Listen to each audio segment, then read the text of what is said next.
জান বলতে লেগেছে, আমি যখন কোন কুয়ার ধারে যেতাম পানি উঠাবার জন্য, যখন দেখলাম ওই কুয়ার ধারে গিয়ে পানিটা তোলার জন্য আগে যেতে লাগলাম, গায়েবী আমার কানে আওয়াজ আসতো, আসসালাতু আসসালামু আলাইকা ইয়া রাসূলুল্লাহ হাবিবাল্লাহ। আমি বড় চমকে যেতাম, প্রথম এই আওয়াজ কোথা থেকে আসছে, কি ব্যাপার, কোথা থেকে আসছে, আমি ঘাবড়ে যেতাম। আমি যখন কুয়ার দিকে খেয়াল করে দেখতাম, খেয়াল করতাম কুয়ার পানির ভেতর থেকে এই সালামের আওয়াজ আসতে লেগেছে। এই যুবকেরা, তরুণেরা, আল্লাহ নবীর আম্মা জান বলতে লেগেছে, আমি যখন রাস্তা দিয়ে যেতাম পাথর আমাকে সালাম দিত, কিন্তু এই বলে আসসালাতু আসসালামু আলাইকা ইয়া রাসূলুল্লাহ, আমি অবাক হয়ে যেতাম, গাছ সালাম দিত। আর নবী পাকের হাদিস পাকের মধ্যে রয়েছে, আল্লাহ নবীর সাহাবারা বলতে লেগেছে, আমি রাসূলুল্লাহর সঙ্গে যখন আমরা সফরে যেতাম, প্রতিটা গাছ পাথর এমন করে পাহাড় পর্যন্ত আমার নবীকে সালাম দিতে থাকতো। এই যুবকেরা, তরুণেরা, আম্মা জান আমিনা পানির কি করে তুলবে চিন্তা করতে লেগেছে। কেন দেখবেন কুয়ার পানি থেকে উপরে একটা ওয়াল ঘিরা থাকে যাতে মানুষ না পড়ে যায়, তাই চিন্তা করতে লেগেছে আমার মোহাম্মদ পেটে রয়েছে, যদি চাপ লেগে বাচ্চা কষ্ট পায় পানির রশি ধরে তুলতে হবে, এই চিন্তা করতে লেগেছে। ঠিক তেমনই সময় আম্মা আমিনা বলতে লেগেছে, পানি ভূমিকম্পে যেমন ফুলতে থাকে, ওই কুয়ার পানিটা কানা পরিমাণ এসে গেল এবং আওয়াজ দিতে লেগেছে, আমিনা আসতে লাগবে না, হুকুম করলে ঘরে পৌঁছে যাব। আরো জোরে বলুন সুবহান।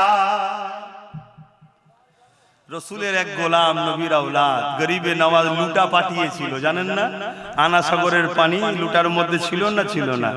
তো তিনার গোলাম, খুব যদি পাওয়ার এই হয়, তাহলে নবীর জিনার গর্বে আছে সেই মা যদি বলে মোহাম্মদ রসুলের খাতিরে আসো, আসবে না পানি? আমার নবী যখন কোন গাছকে ডাকতেন, একটু অন্যদিকে যাচ্ছে, সিরাফলি একটা কথা বলছি।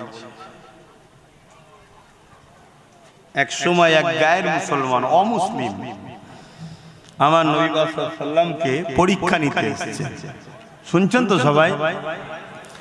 আল্লাহ নবী বললেন, ওই যে দূরের গাছটা দেখছো, ওই গাছটাকে যে বলো মুহাম্মদ সাল্লাল্লাহু আলাইহি ওয়াসাল্লাম তোমায় ডাকছে। তো ও গিয়ে বলছে মুহাম্মদ সাল্লাল্লাহু আলাইহি ওয়াসাল্লাম তোমাকে ডাকছে। লোকটা অবাক হয়ে দেখতে লেগেছে, জমিন ফেটে গেল, মানে ফাটতে ফাটতে যেমন মানুষ খুঁড়ে খুঁড়ে চওড়া করে না, ওভাবে জড় সমেত, শেকড় সমেত এভাবে জমিন চিরে চিরে চিরে চিরে এই গাছটা আমার নবীর কদমে এসে সালাম দিতে লেগেছে। জোরে বলুন সুবহানাল্লাহ। খুব ভালো করে কথাটা শুনবেন। হুজুর ডাকবে, গাছ আসবে, এটা আশ্চর্যের বিষয় তো নয়, এটা তো নরমাল বিষয়, গাছকে তো আসতেই হবে, গাছ তো হুজুরের গোলাম। কিন্তু গাছটাকে গিয়ে খবরটা কে দিল? একজন অমুসলিম, সে বলছে হুজুর ডাকছে চল। যদি তার কথা তো গাছটা চলে আসতে পারে, হুজুরের কথায়, হুজুরের আম্মা যদি বলতো আয়, আসতো না? এগুলো আমাদেরকে বুঝতে হবে, এগুলো আমাদের মধ্যে ঢুকাতে হবে। কি গো, অসুবিধা হচ্ছে নাকি? আর না মনে হচ্ছে যে ঠিক আছে সবই বুঝলাম, এগুলো শুনি কি করব, দুটো নামাজের কথা বললে হয়। যাদের দিলে হুজুরের এই আদব, ভালোবাসা, মহব্বতের আলোচনা শোনার ধৈর্য নেই, তারা নামাজ পড়েই কি করবে? তারা নামাজটা পড়েই কি করবে? মাত্র মাথায় ঢুকছে না। কথাটা কি খারাপ হয়ে গেল নাকি? আল্লাহ নবী বলছেন এবং কোরআনেও আল্লাহ বলছেন, নামাজ পড়ো জাহান্নামে যাবে, নামাজ পড়ো জাহান্নামে যাবে। ওই নামাজ পড়ে কিছু লাভ আছে? কারা? যাদের মধ্যে ঈমান নাই। আর ঈমানটা কি তাহলে? নামাজ পড়েও যদি জাহান্নামে যেতে হয়, তাহলে নামাজটা তো ঈমান নয়। ঈমানটা কি?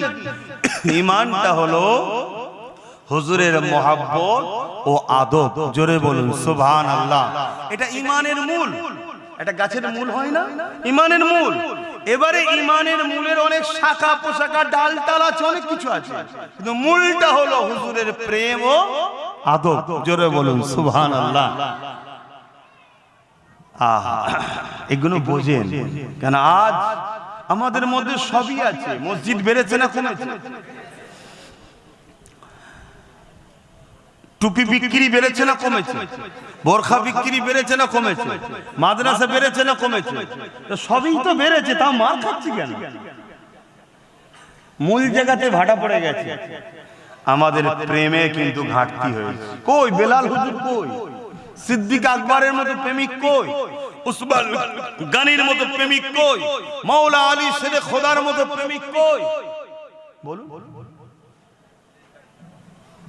আরে খুব ঠান্ডা মাথায় শোনো যুবক, বাপ মা ভাই বোন, নামাজের আলোচনা দরকার, রোজার আলোচনা দরকার, হজের আলোচনা দরকার, দান খায়রাত আলোচনা, শরীয়তের সব আলোচনাই দরকার, কিন্তু সব আলোচনাটা 30%, হুজুরের আলোচনা 70% করতে হবে।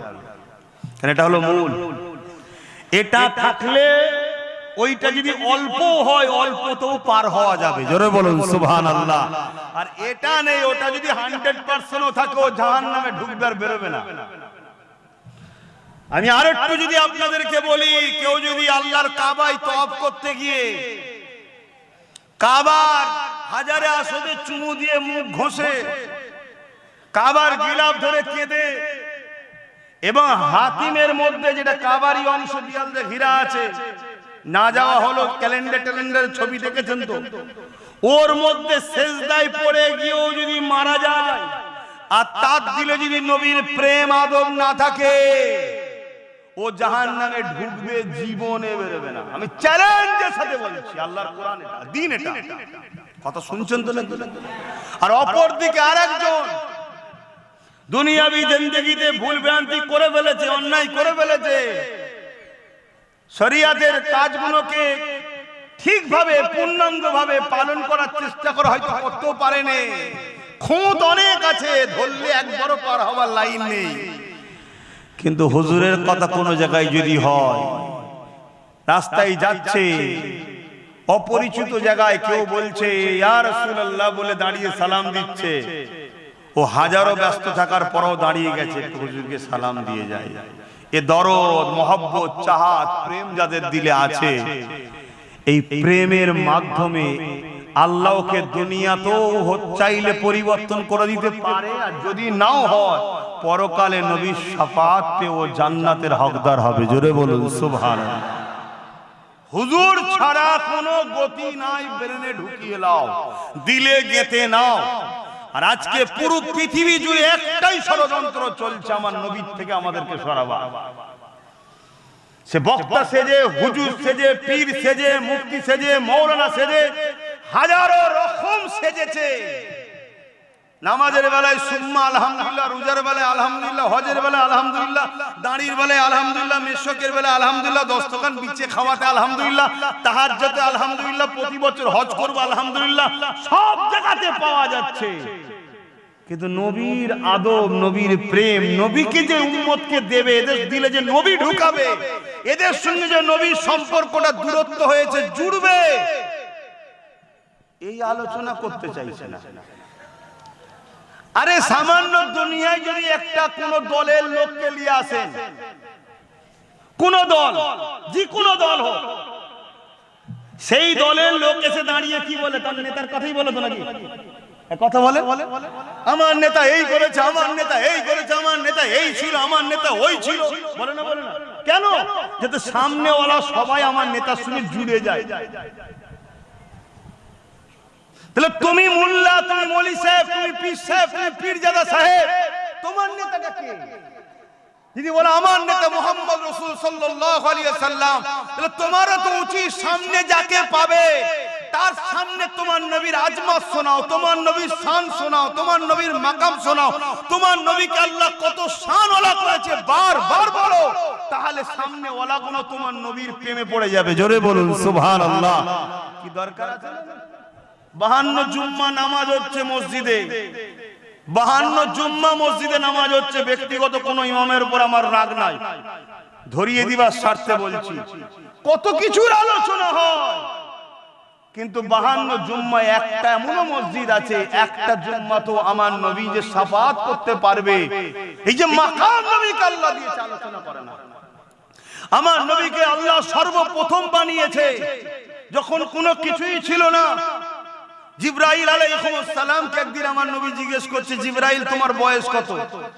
জিবরাইল সাল্লাম বলছেন, হুজুর আমার বয়স কত আমি তো এইভাবে বলতে পারবো না, তবে আমি কিছু নমুনা আপনাকে বলছি, আপনি দেখে নেন। কি? আমি যখন সৃষ্টি হয়েছি তখন না জমিন ছিল, না আসমান ছিল, না জান্নাত ছিল, কিছুই ছিল না। কোন জিবরাইল, ইসরাফিল, মিকাইল, আজরাইল কেউ ছিল না। আমি জিবরাইলকে যখন বানিয়েছে আমি মাথা তুলেছি, আল্লাহ পাকের আরশ আজিমের নিচে একটা নূরের তারার ঝলক দেখলাম, যেটার এত সুন্দর ছিল, এত চমক ছিল। ওই প্রত্যেকটা মানুষ সুন্দরের দিওয়ানা হয় না? হয় না? এটা ফুলকে দেখা শখ করে না? করে না? কত রকম স্টাইলে ফটো, কেন? সৌন্দর্য। আরে একটা ফুলকে দেখে তুমি বলছো সৌন্দর্য? হ্যাঁ,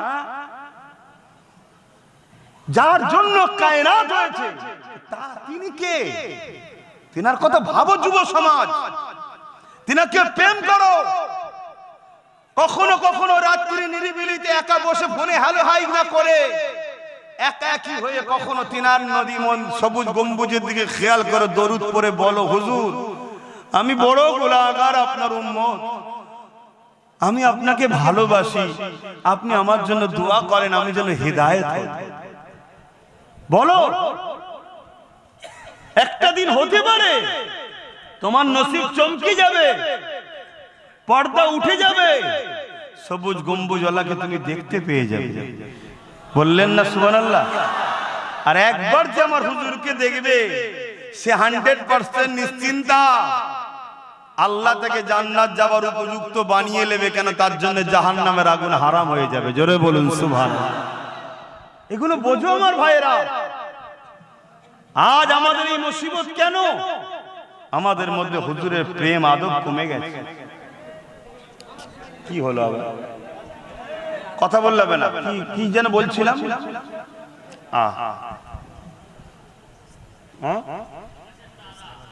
হ্যাঁ, কত বয়স একটা তারা দেখেছিলাম। এই তারার চমকে আমি এত ভালো লেগেছে, আমি দেখার ইন্তজারে রয়ে গেলাম যে কখন আবার তারাটা দেখবো, ওই জ্যোতিটা, ওই নূরটা, আলোটা দেখবো। ৭০,০০০ বছর কেটে গেল, তারপরে আবার একবার উদিত হলো। বলুন সুবহানাল্লাহ। আমি দ্বিতীয়বার দেখে আরো দিবানা হয়ে গেলাম, আবার দেখার ইন্তজারে, আবার ৭০,০০০ বছর পর আবার একবার দেখলাম, আরো দেখার বাসনা। তখন তো কোনো কাজ নাই আমার, শুধু দেখার দিবানা। এইভাবে আমি জিবরাইল ৭২,০০০ বার তারাটাকে দেখেছি। জোরে বলুন সুবহানাল্লাহ। আল্লাহর নবী কি বললেন? হাদিস বলছে, নবী বললেন, জিবরাইল রে, ওই তারাটা হলো তোমাদের নবী মুহাম্মদ রাসূল। জোরে বলুন সুবহানাল্লাহ।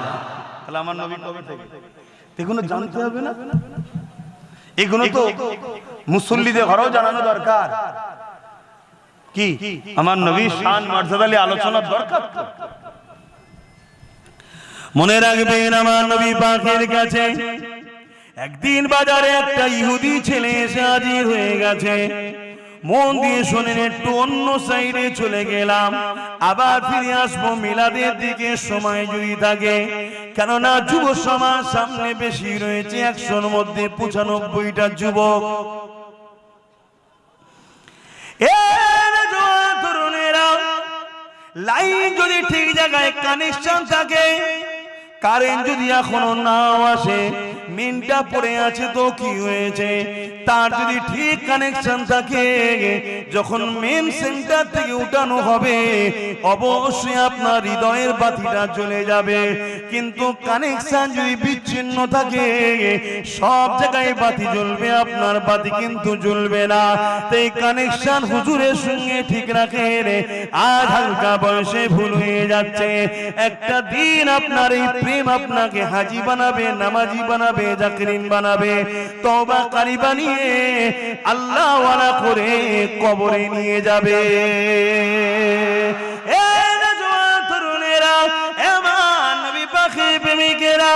আল্লাহ নবী মদিনার বাজারে ভ্রমণ করে ঘুরতে লেগেছে। এক ইহুদি যুবক ছেলে আমার নবী পাককে দূর থেকে দেখতে লেগেছে। আল্লাহ নবী চাল চলন কথাবার্তা দেখে ওই যুবক ছেলেটা আমার নবী পাকে দিবানা হয়ে গেছে। এবং সেই ছেলেটা গিয়ে এসে আল্লাহ নবীকে বলতে লাগলেন, ইয়া রাসূলুল্লাহ হাবিবাল্লাহ, আমি আপনার খেদমতে থাকতে চাই, আপনি কি আমাকে আপনার খেদমতে থাকার পারমিশন দেবেন? কিন্তু শর্ত একটা, আমার বাপ হলো ইহুদি ধর্মের বড় আলেম, আলেম মানে জাননেওয়ালা, পণ্ডিত মানুষ, তার ছেলে আমি কিন্তু ইসলাম কবুল করতে পারবো না, আমি ইহুদি হালেই থাকবো। আল্লাহর নবী মুচকে এসে বললেন, ঠিক আছে ইজাজত দিলাম। নবী পাকের সঙ্গে থাকে, যেখানে যায় উঠা বসা করতে করতে 7 বছর কেটে গেছে। ক বছর? 7 বছর। একদিন আল্লাহর নবী বেরিয়েছে, আর বাচ্চাটাকে দেখতে পাচ্ছেন, সেই যুবকটা আর আসেন, ছেলেটা। আল্লাহর নবী সাহাবাকে জিজ্ঞেস, একদিন শুধু গায়েব হয়ে, সঙ্গে সঙ্গে নবী জিজ্ঞেস করেছে, পুরো পৃথিবী কুল কায়নাতের এবং পুরো পৃথিবীর উম্মতকে বাঁচাতে নবী এসেছে, এত বড় দায়িত্ব, একদিন আসেনি। নবী বলছে, সেই ছেলেটা কোথায় গেল? সাহাবা হুজুর খবর দিলেন, হুজুর সে বড় বিমারে অসুস্থতায় আসতে পারে না। আল্লাহ নবী সঙ্গে সঙ্গে যুবকটা বাড়িতে চলে গেল। তরুণেরা, কেউ যদি বিমারে পড়ে, বিশেষ করে আপনার প্রতিবেশী, সে যদি অমুসলিম হয়, তার সঙ্গে ভালো ব্যবহার দেখাও, তার খোঁজ খবর নাও, তার পাশে দাঁড়াও, তাকে সৎ পরামর্শ দাও। এটা আমার নবী পাকের সুন্নতের স্বভাব হবে। হে নওজোয়ান তরুণেরা, আল্লাহ নবী ইহুদি ছেলেটাকে চলে গেল। ইয়ার পরে ইহুদি বাচ্চার মাথাটায় হাত দিল, যুবকটার মাথায় হাত দিল। দিবার সাথে সাথে নবী পাক হাতটাকে টেনে নিলেন। নিবার পরে বলতে লাগলেন, বাবা ছেলে, 7 বছর ধরে তুমি আমায় ভালোবেসে আমার সাথে ঘুরেছো, যেখানে আমি গেছি সফরে তুমি গেছো, কোনো দিনের জন্য আমার উঠা বসা চাল চলন কথাবার্তায় মানবতার বিরুদ্ধে, ইনসাফের বিরুদ্ধে, ইনসানিয়াতের বিরুদ্ধে কখনো দেখেছো? বা আমি তোমাকে কখনো কোনো জিনিস কি চাপিয়ে দিয়েছি তুমি দেখেছো? ছেলেটা বলছে না। আল্লাহ নবী বলছে, বাবা আজ একটা বড় তোমার কাছে কথা বলবো, তুমি আমাকে একটা শুধু কথা শোনো। তুমি আমায় ভালোবাসো যেমন আমি রাসূলও তোমায় ভালোবাসি, জোরে বলুন সুবহানাল্লাহ। কিন্তু আমার একটা কথা শোনো, শুধু একবার দিল থেকে মেনে নাও, লা ইলাহা ইল্লাল্লাহু মুহাম্মাদুর রাসূলুল্লাহ। ওই ছেলেটা লা ইলাহা ইল্লাল্লাহটা মানে মুহাম্মদ রাসূলুল্লাহটা মানতো না। ইহুদিরা তো মানে লা ইলাহা ইল্লাল্লাহ, কথা বুঝছেন তো নাকি? হ্যাঁ, মুহাম্মদ রাসূলুল্লাহটা মানতো না। তার বাপ মাথার উপরে দাঁড়িয়ে আছে, মাও দাঁড়িয়ে আছে। বাবা তুমি একবার পড়ে নাও, আমি রাসূল জামিনদার হচ্ছি, তোমাকে আল্লাহ জান্নাত নিয়ে যাওয়া পর্যন্ত আমার দায়িত্ব। জোরে বলুন সুবহানাল্লাহ। আল্লাহ নবীর এই কথাটা শোনার সাথে সাথে ছেলেটা মায়ের দিকে বাপের দিকে দেখতে লেগেছে। বাপ সঙ্গে সঙ্গে বলতে লেগেছে, বাবা ছেলে 7 বছর ধরে জিনার সাথে ছিলি, তেনাকে কি এখনো চিনতে পারলি না? আমি এক মুহূর্তে চিনে ফেলেছি বাবা, আর দেরি করিস না বাবা, পড়ে নে লা ইলাহা ইল্লাল্লাহু মুহাম্মাদুর রাসূলুল্লাহ। তাওরাত গাওয়া দিচ্ছে, ইনজিল গাওয়া দিচ্ছে, ইনি অবশ্যই আখেরি নবী, আমি আমার কিতাব দ্বারা প্রমাণ পেয়ে গেছি। বাবা কলেমা পড়ে নে বাবা। ছেলেটা যে কলেমা পড়লো, ইন্না লিল্লাহি ওয়া ইন্না ইলাইহি রাজিউন, ইন্তেকাল হয়ে গেল। সঙ্গে ইন্তেকাল হয়ে গেল। এখন বলো তো যুবক, এই ছেলেটা কি নামাজ পড়েছে, রোজা হজ করেছে, যাকাত দিয়েছে, দান খায়রাত করেছে? কোনো সময়ই তো পায়নি, শুধু কলমা পড়েছে আর সঙ্গে সঙ্গে ইন্তেকাল করেছে। এই যুবকটার এখন মর্যাদা কত? কস পাকের থেকে বড় না কম? বলো বলো বলো, সাহস করে বলো। গৌস পাক, সমস্ত ওলিদের বাদশা যিনি, তিনার থেকেও বড়। আরে হ্যাঁ না না বলবেন তো? খাজা হুজুরের থেকে, দাদা হুজুরের থেকে কেন? তাহলে কোন জিনিস ইনাকে এত বড় করলো? বলো বলো বলো। নামাজ 100% বলে যাচ্ছি পড়তেই হবে, কোনো গুঞ্জাইশ নাই ছেড়ে দিবা। রোজা রাখতেই হবে, হজ করতেই হবে, কিন্তু এগুলো করে তুমি যদি মনে করো আমি জান্নাতে যাব, তাহলে আমার আফসোস। এগুলো তুমি বান্দা হিসাবে তোমার ডিউটি, কর্তব্য, তোমার মালিকের হুকুম তোমার পালন করতে হবে এবং তোমার সুস্থতা কল্যাণের মধ্যে আছে। জান্নাত যেতে গেলে একটা ভিসা লাগবে। সৌদি আরবে যেতে গেলে ভিসা লাগে না? লাগে না? কেন রে বাবা? একই পৃথিবী তো, একটা বিচখানে সাগর রয়েছে মাত্র। আমার টাকায় যাবো প্লেন চেপে, আমি খাবো আমার পয়সা খরচ করে, তাও থাকতে দিবি না? না। এখান থেকে যদিও ছেড়ে যায় এয়ারপোর্টে ধরবে যেই ভিসা নিয়ে অমনি রিটার্ন, ঠিক না বেটি? কেন? ভিসা নাই। তাহলে দুনিয়ার নিজাম যদি এক দেশ থেকে আরেক দেশে যেতে গেলে ভিসা লাগে, তা দুনিয়ার দেশ থেকে জান্নাতের দেশে যাবে ভিসা ছাড়া? এই ভিসাটা হলো এইখানে মোহাম্মদ রসুলের প্রেম ও আদেব আছে কি না? না। তাই কবরে শেষ প্রশ্নটাই ভাইটাল। আমার নবীকে দেখিয়ে জিজ্ঞেস করা হবে, ইনার সম্বন্ধে তোর আকীদা কি ছিল বল। ইনি কে নয়, ইনার সম্বন্ধে তোর আকীদা কি ছিল বল। মিলাদ বানাতিস, আনন্দ করতিস, শুকরিয়া আদায় করতিস নবী পেয়ে, খানা করে গরিবকে খাওয়াতিস, এতিমদেরকে দান খায়রাত করতিস, আল্লাহ শুকরিয়া আদায় করে ইনার আলোচনার মজলিস বানাতিস, লাইটিং সুন্দর করে সাজাতিস। মাফ করবেন আমি যদি ভুল না বলি, আপনারা মন দিয়ে শুনবেন। আমার নবী আসার জন্যই তো পৃথিবীতে 1 লক্ষ মতান্তর 2,24,000 নবীকে আগে পাঠানো হয়েছে, জায়গা ঠিক করার জন্য। বোঝেন জায়গা? ভিআইপি লাস্টে আসে না প্রথমে আসে? বলবেন তো নাকি? দুনিয়ার যদি আমাদের তৈরি করা ভিআইপি, তার জন্য আগে সব এসে চেক হয়ে গেল, সবকিছু হয়ে গেল, কত এলান করা হয়, এই যিনি আসছে উনি এমন, যিনি আসছে উনি এই করেছে, যিনি আসছে উনি পীরজাদা, উনি বাবা আমার যদি এত কিছু প্রচার করা হয়, কত হ্যান্ডবিল, কত মাইকিং করেছে না করেন? কথা বলবেন তো নাকি? তো দোনো জাহানের সুলতান আসবে, লেভেল যেমন তেমন লেভেল ওয়ালা লোকই তো প্রচার করবে। বাপ আদম থেকে ঈসা নবী পর্যন্ত সবাই প্রচার করছে আসছে আসছে আসছে। আমার আল্লাহ পাক তারা দিয়ে, চাঁদ দিয়ে, সূর্য দিয়ে, গাছপালা দিয়ে পুরো পৃথিবীকে সাজিয়েছে মূলত মুহাম্মদ রাসূলের জন্যই। জোরে বলুন সুবহানাল্লাহ। তাহলে সেই আল্লাহর দেখানো পন্থায় আমরা উম্মত হিসাবে সেই আল্লাহর বন্ধুকে পেয়ে, নিয়ামতকে পেয়ে, কেন আমরা একটু সুন্দর করে সাজিয়ে নবীর আগমনের মাসে নবীর আলোচনা করব না? এগুলো তো ভাবতে হবে।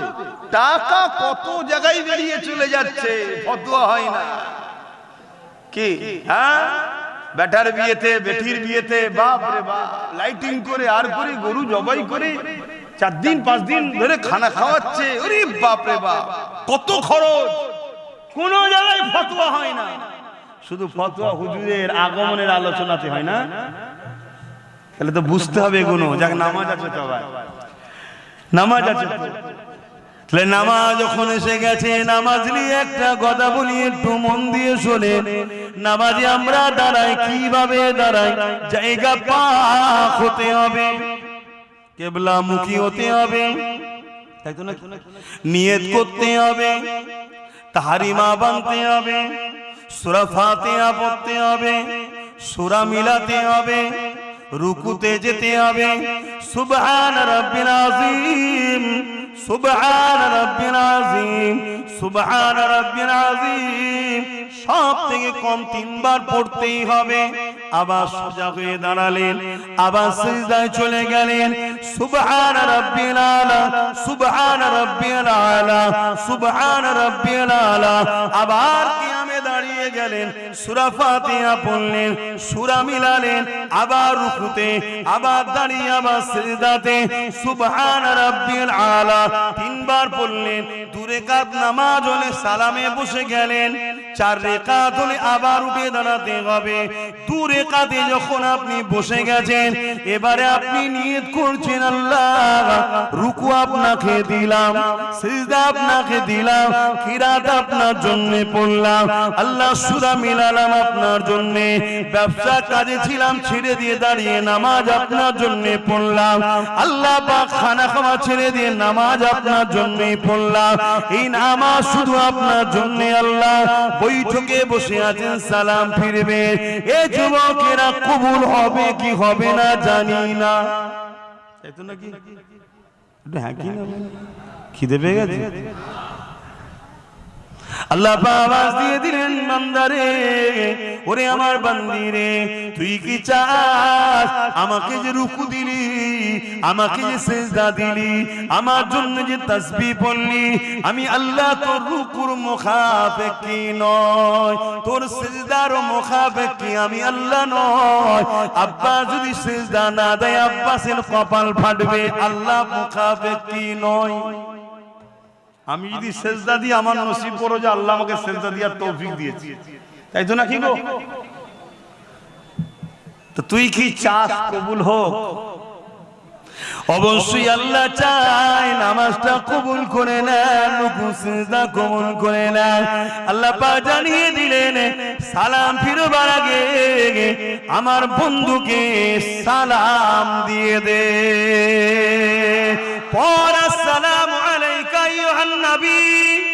আচ্ছা না না, আত্তাহিয়াতু লিল্লাহি ওয়াস সালাওয়াতুত তাইয়্যিবাতু আসসালামু আলাইনা, আত্তাহিয়াতু লিল্লাহি ওয়াস সালাওয়াতুত তাইয়্যিবাতু আসসালামু আলাইকা আইয়ুহান নবী।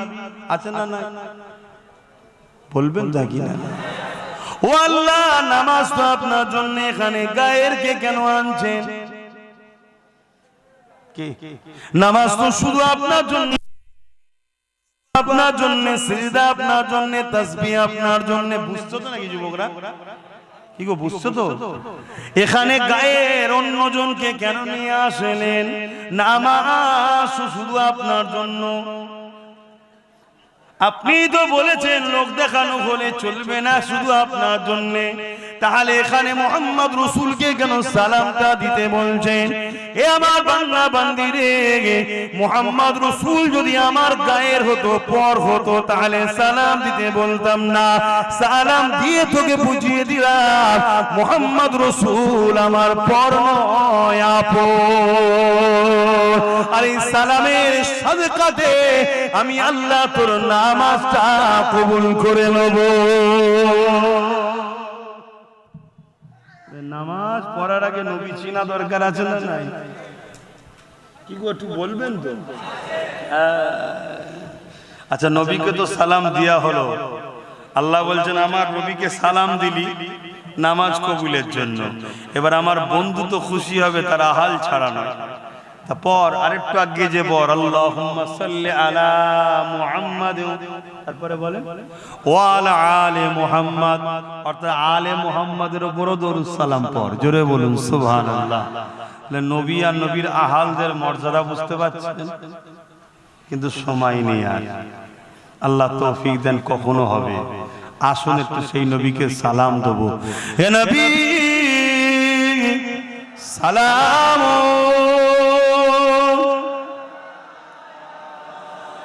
ইয়া রাসূল,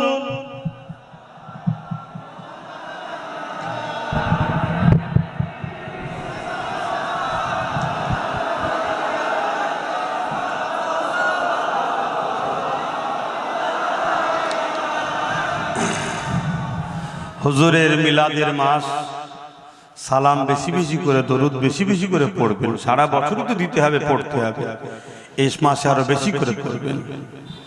পাশাপাশি আমি ছোট্ট একটা বিষয় আলোচনা করব, ওয়াকফ নিয়ে। আপনাদের কোনো আপত্তি আছে? কেন হুজুরের মিলাদের মাস বলে অন্যদিকে বেশি গেলাম না? অন্যদিকে যাওয়া বলতো শরীয়তের বাইরে যেতাম না, শরীয়তের মধ্যেই থাকতাম। কেন এই মেম্বারটা আমার বাপের নয়, এই মেম্বার আমার দাদুরও নয়, এই মেম্বার হলো নবী পাক সাল্লাল্লাহু আলাইহি ওয়াসাল্লামের। এখানে যদি উঠে শরিয়ত বিরোধী পাকামো করি, উল্টো পাল্টা বকি, কিয়ামতের দিন হুজুর আমায় ধরবে। আল্লাহ এইটুকু এলেম দিয়েছে, আলহামদুলিল্লাহ। তাই আপনাদের বুঝতে অসুবিধা হয় আলাদা কথা, কিন্তু যেখানে যেটাই বলেছি দিনের স্বার্থে বলেছি, হুজুরের জন্যই বলেছি। তা সালাম দিয়ে বসিয়ে সংক্ষেপে একটু অকাবলে দু কথা শুধু জিজ্ঞেস করব, কথা বলবো। আপনারা শুনতে ইচ্ছুক তো নাকি? আসেন একটু সকলে সালাম দিয়ে নি, সকলে বলিয়া নবী সালাম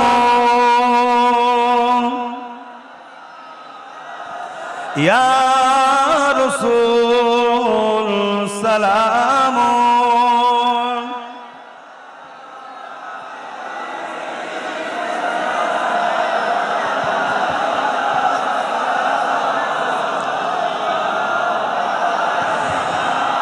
ইয়া নবী নাম ও পিয়ারা, ইয়া রাসূল নাম ও পিয়ারা, আরশ पर हक ने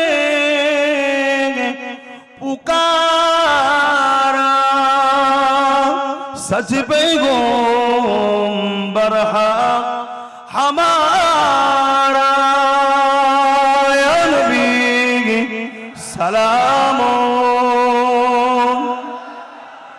या रसूल सलाम।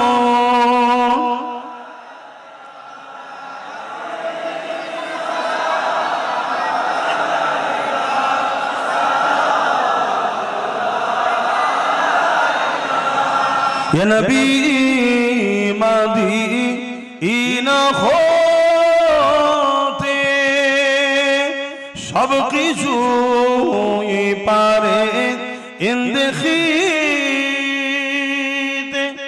মোদের লাশ কবরে